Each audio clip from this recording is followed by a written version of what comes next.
first time my mother told me I should be grateful for losing something, I was 9 years old and it was a goldfish.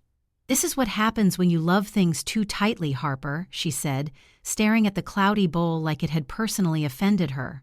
"You have to learn to let go." 30 years later, she stood in my driveway and said almost the exact same thing about my house, only this time, it wasn't a goldfish. Welcome back to her untold revenge. If you've ever been told to be the bigger person while someone smaller empties your pockets, pour your coffee, settle in. This one is for you. My name is Harper. I'm 38, single, child-free by choice, and according to my mother Lorraine, emotionally self-sufficient to a fault, which is a poetic way of saying I don't need rescuing and in my family that has always been my greatest crime.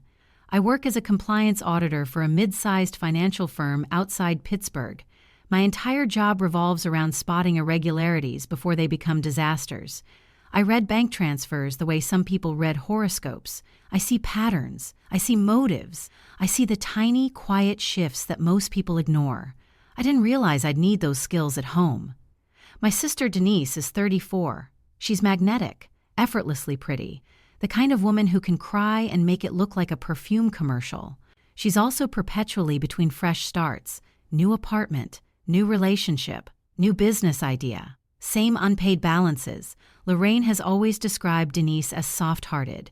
She describes me as solid, which sounds like a compliment until you realize solid things get leaned on until they crack. 3 years ago, I bought my house. A small brick 2-bedroom with a sunroom and a backyard, just big enough for a garden I keep promising to start. I put down 25%, no cosigner, no help. I worked overtime for 5 years and skipped vacations and drove my 2016 Subaru into the ground to make it happen. When I closed, I didn't cry. I exhaled. It wasn't flashy, but it was mine. Here's where it gets complicated. Lorraine's house, my grandmother's old place, had been refinanced twice to help Denise get back on her feet. By the time Denise's second marriage dissolved, loudly, on Facebook, Mom was carrying debt she pretended didn't exist. I knew it was bad. I didn't know how bad. One Sunday in March, Lorraine invited me to dinner. Pot roast, overcooked carrots, the whole performance. Gerald was there too. Gerald Pratt, 60, always freshly shaved, always smelling faintly of something expensive and sharp. He wore loafers without socks and spoke in smooth, measured sentences like he was perpetually presenting a slideshow only he could see. He asked about my job in detail, too much detail. "So you flag suspicious wire activity?" he said casually, slicing his roast. "Yes, and you review authorization signatures?" "Yes." "Huh," he smiled. "Must make you cautious." That word sat funny in my stomach. I told myself I was being dramatic. Women get told that so often we start pre-correcting ourselves. 2 months later, Denise called me crying. Not unusual. But this time there was a tremor I hadn't heard before. "They're going to garnish my wages, Harper. I could lose the apartment. The kids, oh God. The kids, what's the number?" I asked. Silence. Then quietly, 206,260,000, a sniffle. "It's not like I meant for it to happen. Debt doesn't sneak up on you like a raccoon. It accumulates like dust. You see it forming. You just don't want to wipe it away." I didn't offer money. I offered a financial planner's number. She hung up on me. A week later, Lorraine stopped by my house unannounced. She walked through my living room slowly, fingertips grazing the crown molding like she was appraising it. "You've done well," she said. "Thank you. You know Denise is drowning." I didn't answer. "She doesn't have what you have." "What's that?" "You're built for survival." There it was again. Solid. Survival. As if competence is permission. 2 weeks after that conversation, I came home from work to find a for sale sign in my yard. I actually laughed, like a confused, high-pitched bark, because obviously it wasn't mine. Except it was. My address, my front lawn, my mailbox. The sign read, Pratt Realty Group. My hands went cold in a way I can't fully describe. Not shaky, not frantic, just still. I walked inside. The lock worked. My furniture was where I left it. Nothing appeared stolen. On my kitchen counter was a folder. Inside, a listing agreement, signed, by me. Only, not by me. It was my name in looping cursive that leaned too far right. I lean left when I sign. Always have. My 4th grade teacher drilled it into me because she said it made my handwriting confident. I stared at it for a long time. Then I did what I always do. I opened my laptop. The county property records showed a recently filed power of attorney. Grantor, Harper Williams. Agent, Lorraine Williams. Notarized by Vince Cleddy. Effective immediately. My mother had filed paperwork granting herself authority over my property. And somehow, the bank had accepted it. I called Lorraine. She picked up on the first ring. "You saw the sign," she said, not a question. "You forged a power of attorney. I protected this family. You listed my house. You have equity. Denise doesn't. We can sell, pay off her debt. You move into something smaller for a while? I laughed softly. "You decided that? You'll recover. You always do." There it was. I hung up. I didn't cry. Not then. I drove to my office. After hours.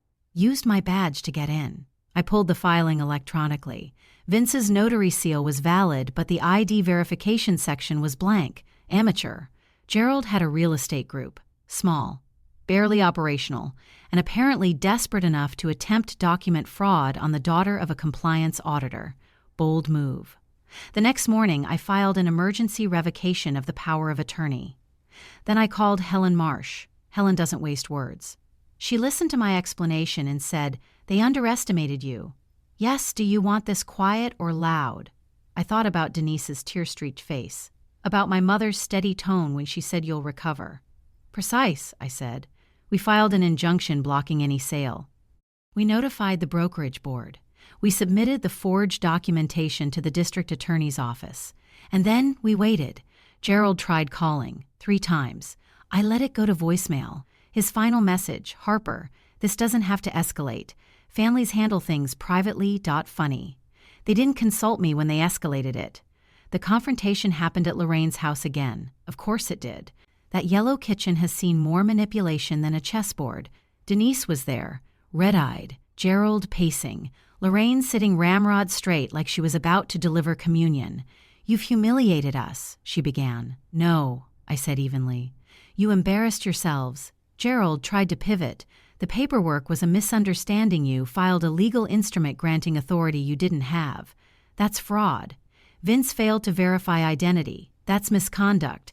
You listed property under false pretenses. That's criminal. Silence." Denise started crying. I waited. Nothing. No one comforted her. That's when it hit her the tears weren't working. "You'd really let Mom get investigated?" she whispered. "You really tried to sell my house," I replied. Lorraine's voice cracked for the first time. "I thought you'd understand. You've never needed me the way Denise does." I leaned back in my chair. "You're right. I don't." That sentence hurt her more than anything else I could have said. The investigation moved quickly. Gerald's brokerage license was suspended pending review. Vince lost his commission within a month. The DA offered Gerald a plea deal, probation, and restitution in exchange for avoiding trial. He took it. Lorraine wasn't charged. Lack of direct evidence that she understood the legal mechanics. Convenient, right? But her name sits in a file now. Official. Documented. Denise filed bankruptcy anyway.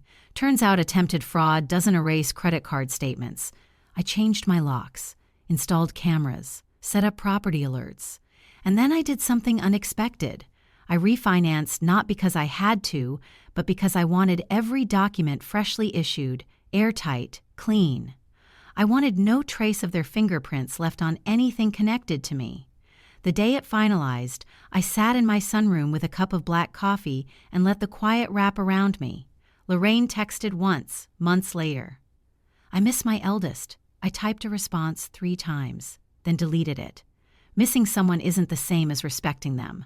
Denise sent a Christmas card with no note, just the kid's name scribbled at the bottom. I put it in a drawer. Here's what I've learned. Being strong is not consent. Being capable is not an invitation. And family is not a blank check written in your handwriting. I still live in my little brick house. I planted that garden. Tomatoes came in crooked but sweet. The Subaru still has a dent on the passenger door.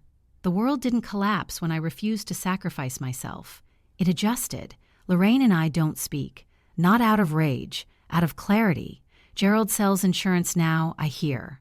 Denise works 2 jobs. She sounds quieter, according to Jillian. As for me, I sleep deeply because no one has keys to my house anymore. If this story hit somewhere tender, if you've ever been labeled the strong one while someone else spent your stability subscribed to her untold revenge, share this with someone who needs permission to stop being the family's safety net. You're allowed to keep what you built, even from the people who think they're entitled to it. I'll see you next time.